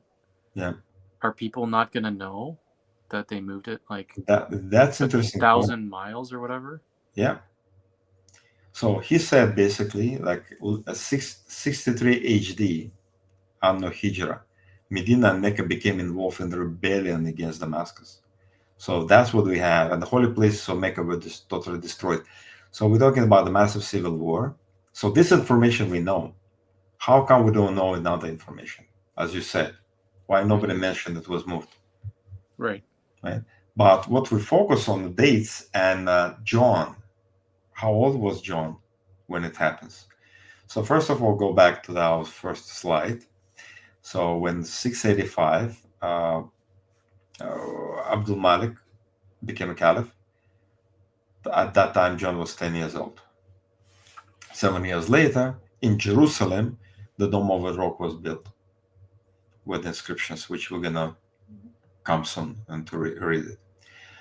And now we're going to say then 2 years before that, Kaaba was damaged and John was 8 years old. And Kaaba been rebuilt in 685. Again, John was already 10 years old. So it happens in a lifetime of John. And as a critic of Islam, he should have known what's going on. If it would be moving Qibla from, Kaaba from Petra to Mecca, he should have noticed that, but he never mentioned anything. And also, he didn't mention any significant problems with the Quran or Sirah or anything to that. And he basically said he accused Muslims in venerating Kaaba and kissing the stone, or how he said, you're rubbing stone. Let's put it on a slide on the screen, right? He said, how it is then you rub, you rub yourself against the stone in your Kaaba and kiss and embrace it, and then you tell us then we venerate cross. So he's just making that kind of statement. It's interesting. He said, some of them said that Abraham has sex with Hagar upon it. Others say just he tied the camel to it when he was going to sacrifice Isaac. That's interesting. Now he's focusing on that. Actually, Islamic narrative about that Isaac was sacrificed where? Next to the Kaaba, not far from the Kaaba. And then what he said, we answer them. Since Scripture says that there was mountain was wooden, and had trees from which Abraham cut wood for the Holocaust and laid it upon Isaac. Yeah. And then he left the asses behind with the two young men. Why talk nonsense? For in that place, meaning Mecca, where the Kaaba is built, neither it is thick with the trees, nor is there passage for asses. Right. So can that be? Can he be talking about Jerusalem then? No, trees. Because you can't say there's no trees in Jerusalem. No. And so John definitely doesn't think that it was there. He thinks it's some other place that's desolate, unlike. Desolate place, yeah. Obviously, John thinks that Isaac was offered on Mount Moriah. Exactly. In Jerusalem. So it's some other place than where Isaac was offered. Yeah, right? It could that's be desolate in comparison. Yeah, exactly. So it definitely said there is no way it could be in the area of Jerusalem, because he himself claimed it. So he knows where the Kaaba is. That's why he said, you have nothing there. Mm-hmm. It's almost like I saw the video documentary from Kaaba like last night. So I know where the place is. I don't think John was actually visit Kaaba or Mecca or Medina. I don't think he traveled. You know, as I think about it, people who are making these crazy accusations like Abraham and Hagar on the Kaaba, mm-hmm. If they're going to come up with that, like slanderous, like extreme kind of accusations, won't they mention if they know that they moved it? Yeah. Right? Like the obvious thing. They just made it up. They just created a whole location 1,000 miles away, and they said Abraham built it. Mm-hmm. When they've just been, for 2 years ago, they were over here. Yeah. And also, if it was in Jerusalem, that go back to the timeline with the Dome of the Rock there too. Let me see. So the Dome of the Rock was in 92. If Mecca was Jerusalem, so the Kaaba was destroyed in 83. So 9 years later, they built the Dome of the Rock on the place that 9 years ago they were treating that as the Kaaba. Okay, and now suddenly they're going to build it, and everybody's going to think that, this is a different mosque, different masjid. Do you think Christians never lived in Jerusalem all this time? Yeah. To notice that? I mean, it means it's a huge conspiracy. We would have records of it. There'd be people write about it. People would criticize it. And John of Damascus should know, especially if he, worked served under the Caliph, right? But then it means when Arabs came and conquered Jerusalem in 630, I forgot which year, 634, I think it was 37. They built the Kaaba after that because Kaaba was not there. Right. Right? Mm-hmm. So everybody should tell, you guys, you're just creating a religion from scratch. But then it doesn't make sense for them who built it anywhere at that time, before it was damaged and then rebuilt. But after the time of Muhammad, from a standard Islamic narrative, it means like they start bringing up ideas of, oh, it was Abraham came before it, and he would build the Kaaba. But themselves, they're building it. Like, it's impossible. This Kaaba should be there for hundreds of years before. Also, think of what John doesn't know. I mean, he thinks it's Isaac. I mean, it's obviously Ishmael in the Islamic narrative. Yeah. So, and yeah, okay, there's a minority opinion that it might be Isaac, but that's not really what Islam teaches. It's obviously Ishmael, and the whole point is that Ishmael lived in the Hijaz and Mecca and married into a woman from a tribe from there. Yep. And that's how you get the lineage down to Muhammad. So for Muhammad to even claim to be a prophet,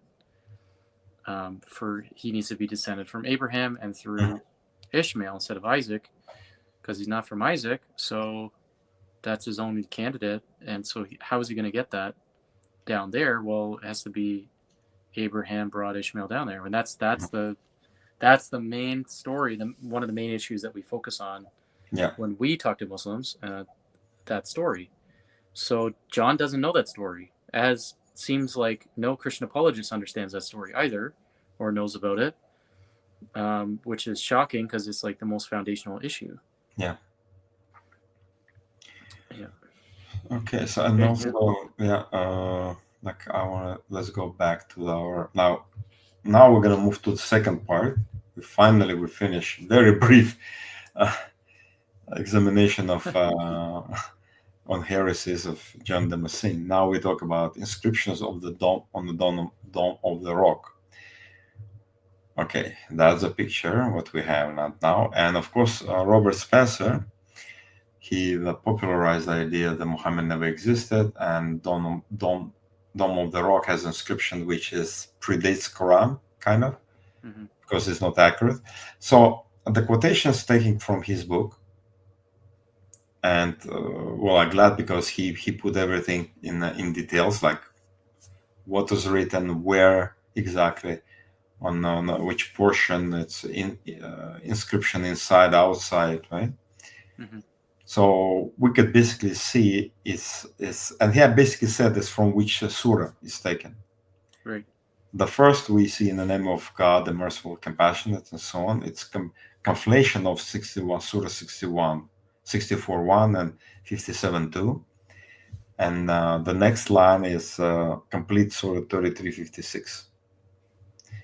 Then there's a blessing. I keep it in black, so it's not Quran. Red is the Quran. Yeah, it's almost pure Quran. Yeah, pure Quran. It's complete Surah 4, 171, 172, two verses. Then we talk about complete Surah 1933, but it's talking about from a third person. That's only the difference. Yeah. Instead of first person, I think, right? Yeah. It goes to third person. And then we talk about again Surah 1934 to 35 complete, and then 36 complete except for initial end. And then we talk about Surah 3, 18, 19 complete. So now, okay, it's 692. And how many already surahs of the Quran we have? So let me go back the slide.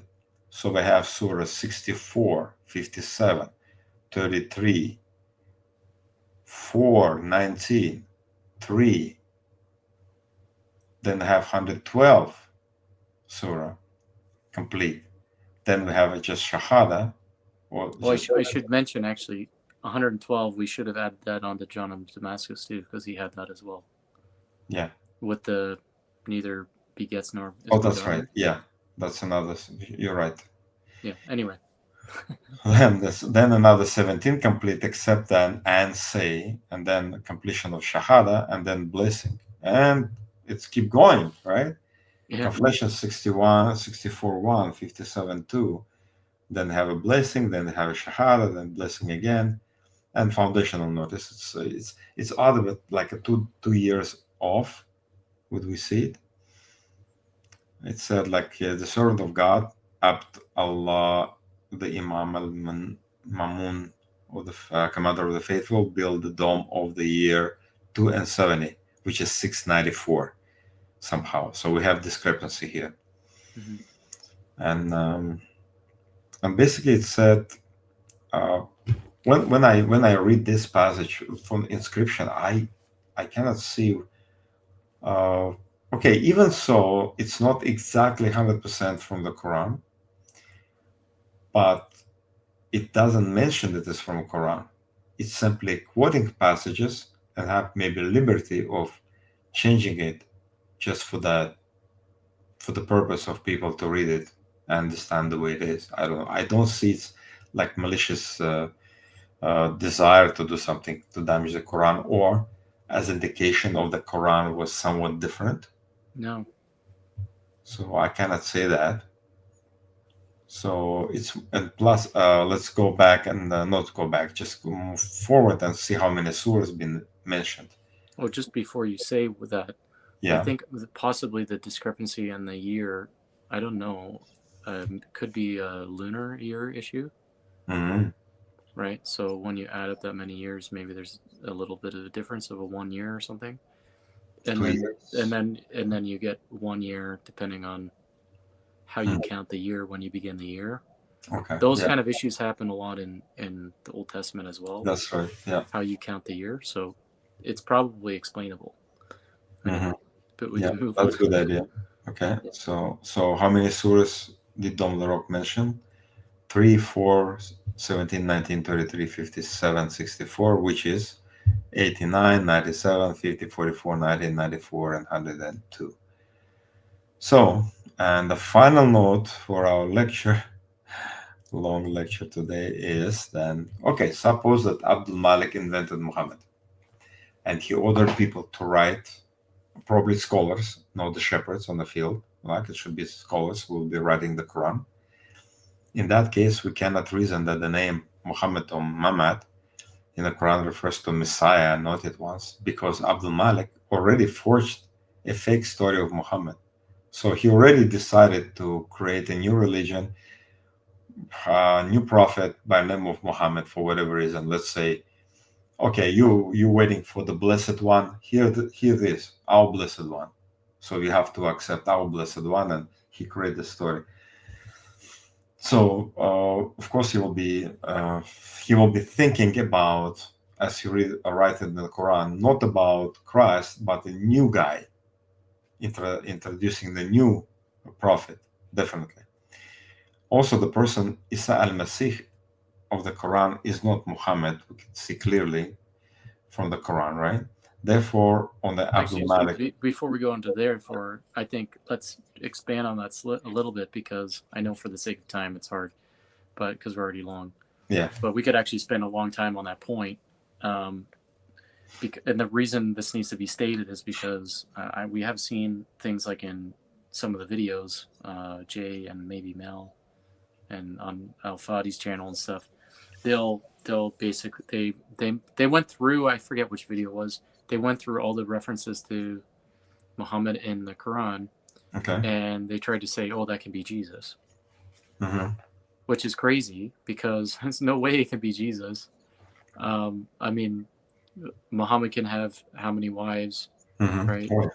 And so you're going to say this is true about Jesus. We're going to go to the Zayd incident, and we're going to talk about Jesus, for sure. And clearly, Isa ibn Maryam. Okay, Jesus, son of Mary. That's how he's referred to all the time, all throughout the Quran, and as al-Masih, as Messiah. Okay, so is Jesus, son of Mary, to be, is it the same or a different? It's clearly a different person. So in the Quran, like reading the Quran today, we're not talking about some other version of the Quran. We're talking about it today. Yeah. And yet I was baffled that they tried to make that argument.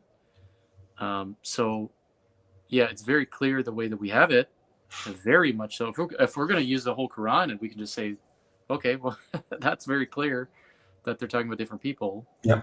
Okay. And yeah, so it's the same thing in the Dome of the Rock inscriptions. It's very clearly two different people. Mm-hmm. In fact, what was, I remember we were talking about it before another time. We should mention, what does it say? Messengers? Where he is the messenger and both of prophets, them messengers. prophets. Yeah. Both of them. So there's a mention that there's prophets, plural, but then there's also the messenger, which is referring to Muhammad or Muhammad, whatever you want to call him. Okay. But still, that's clearly not, you can't take that and say, well, that's Jesus. Even if you could say, oh, there's a possibility. Well, yeah, there's like the possibility we'll all live in a matrix and we're not even doing this online video. So, yeah, that's not reasonable. We have to talk about what's reasonable, not what's merely possible. So, okay. Coming back to your point, finish reading it. Yeah, let's have. Okay, so definitely, as you said, Muhammad is not Isa al-Masih. And the final part is John Damascene was 10 years old when Abdul Malik became a caliph and 17 years old when Dome of the Rock was constructed. So if the invasion of Prophet Muhammad happened sometimes between 685 and 692, he should have witnessed it and would indeed record it in his writing. But instead, he wrote that the false prophet Muhammad existed, and he wrote that false book sent down from heaven by God to him, and he gave it for venerations to the Ishmaelites, Hagarenes, Saracens, in its complete form. And it happened even before Abdul Malik became a caliph. So that's what we could conclude from writing of John of Damascene. Except a T. It should be a D. But, we forgot to make that. Yeah, the prophet Muhammad for sure. It's not Muhammad missing. So definitely he believed it was fine. It was Muhammad existed. He was a false prophet. He made a lot of bad things. He taught bad stuff, and he's Antichrist, almost like he's paving way for Antichrist to come. Mm-hmm. So entire religion of Islam is basically the device of Satan. That's kind of idea we can derive from reading of it. Mm-hmm. And full of immoralities and nonsense, and that's why he said, I don't want to write it down. It's so many bad things there and ridiculous things. I don't want to waste my time. So basically that's his ending. So again, idea of then Muhammad never existed it's not supported by John of Damascus writing. So I think that's conclude our investigation. I have a kind of pun, actually. I think John of Damascus, in that sense, would say that Muhammad was born in sin. Right? S-I-N. Oh, yes. In standard Islamic narrative. Standard Islamic narrative, yeah. Okay. Yeah, that's good. Okay. Yeah, there you go. Well, thanks for watching, and until next time.